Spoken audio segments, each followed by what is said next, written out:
Alright, in this video we're going to take a deeper look at anti-gravity. We're going to pick up where we left off on the I-term tuning. If you haven't seen that video, take a look in the card in the upper right. So this would be left, right. That should be in this one, I guess. Here we're going to have our really high I gains that we left off with in that video. We're going to turn on anti-gravity and see what difference that makes in the throbbles.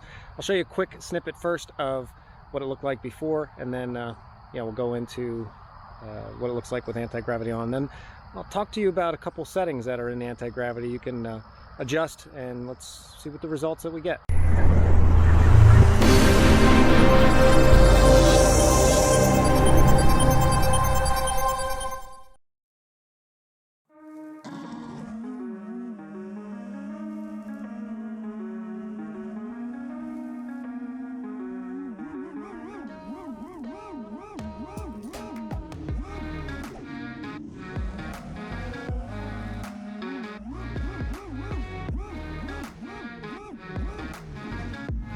Engines on. Alright, so this is anti-gravity.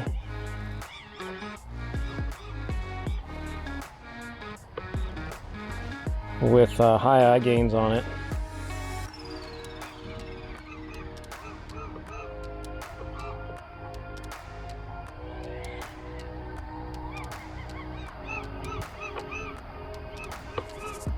You can see the throbbles are really trying to get them to draw out, but it's not easy. It really is making them go away.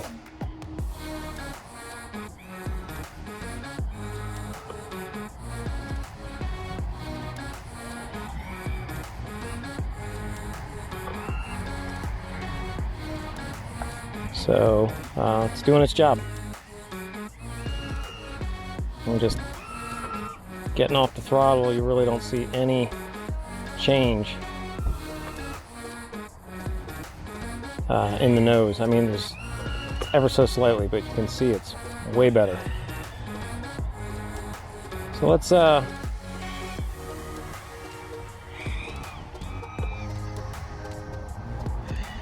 tweak out some of the settings and talk about some of the things that you can switch up with anti-gravity.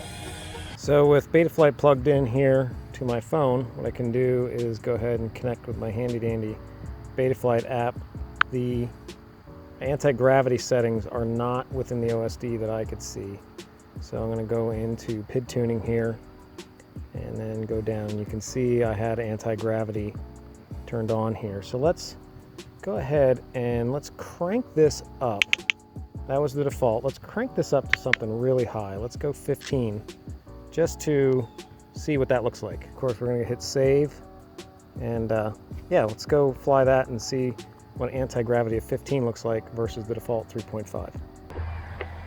Engines on. All right. So on this threshold, on this one, we're checking out anti-gravity of 15.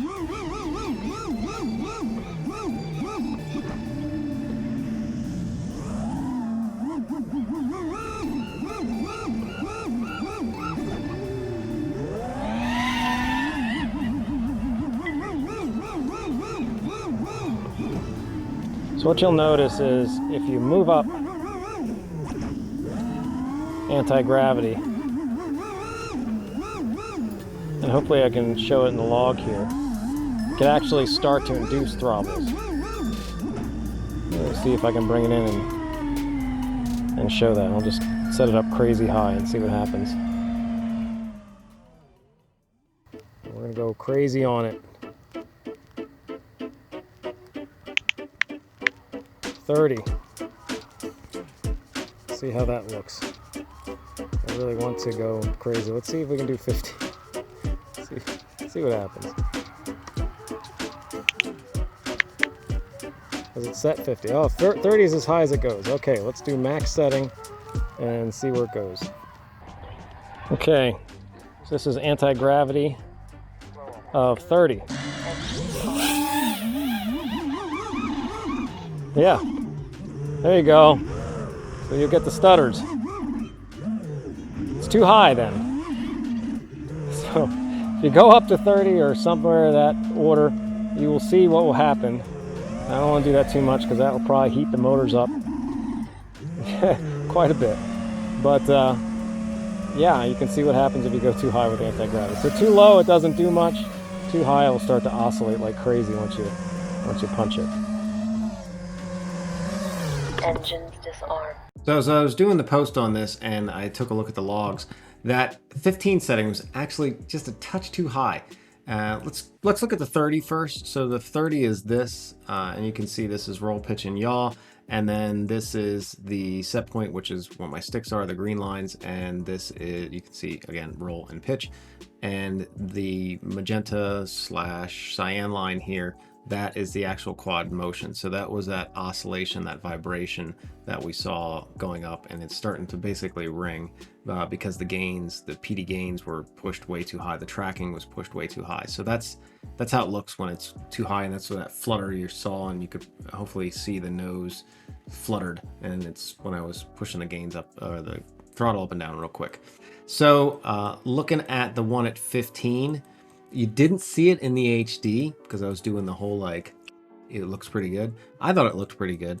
But when I looked at the log here, you can see it slightly showing up, just ever so slightly. So 15 it's pushing it. And this, it actually goes away as the battery depletes a little bit. So this is just fresh at the start of the pack, but you can see a little bit of oscillation there. But as I keep going, so you can still see it there. But now here, you don't really see it as much. And as kind of the pack depletes a little bit, more and more, see now you don't really see it in those throttles. Again, this line up top here, the burnt orange is the throttle. So you can see that moving up and down quite a bit. And again, you don't really start to see it near the end of the pack. So I would say 10, 12, maybe max on this quad for anti-gravity. I mean, it depends how you look at it. I mean, obviously the proof is in the pudding, and the HD is what we care about, not so much the logs. And just for closing it off, this is the anti-gravity on default. So you don't see any of those, oscillations due to it, but you still see some off course here. So this was the default. So 3.5, the default, it's low. Yeah, I know I could definitely go up to 10 on this 5-inch. You can see it's off course. Well, that was a flip. You're really looking for when the throttle's moving up and down, and you can see the waviness here, just a touch. Here some more as well, and you didn't see that as I moved that anti-gravity up to like 15, but again, we were starting to get on that edge of the trilling. All right, so hopefully that was helpful to show you what can happen with too high of anti-gravity. Too low, it just doesn't do all that much. Too high, you'll start to get an oscillation, or you'll start to see it make more bobble. I know in cine lifter tuning, if I keep moving up anti-gravity, I'll start to notice in the logs more that you'll actually start to get a little bit of a bobble because the anti-gravity is too high. It's almost like just one of those, and I guess if I would keep going, it would have made 3 of those, just like it showed right there. So don't be afraid of anti-gravity and some bigger settings. Don't be afraid of that I term, cranking that thing up.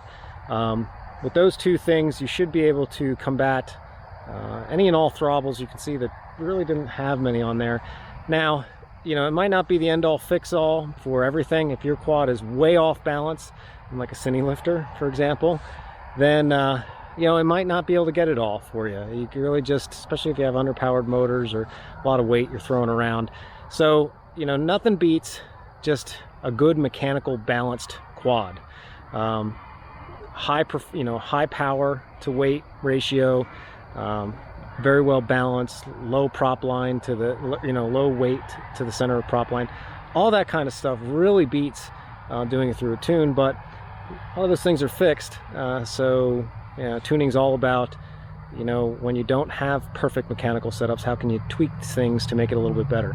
There's another variable, the anti-gravity threshold. What that does is essentially set how fast anti-gravity will trigger on when you're raising the throttle. So the higher the threshold, that means that I think it's the higher the threshold, I'll have to double check, but moving that threshold around will change, how fast anti-gravity will trigger based on with your moving the throttle. So either higher or lower too much the one way, anti-gravity won't really trigger at all unless you really are moving the throttle really fast.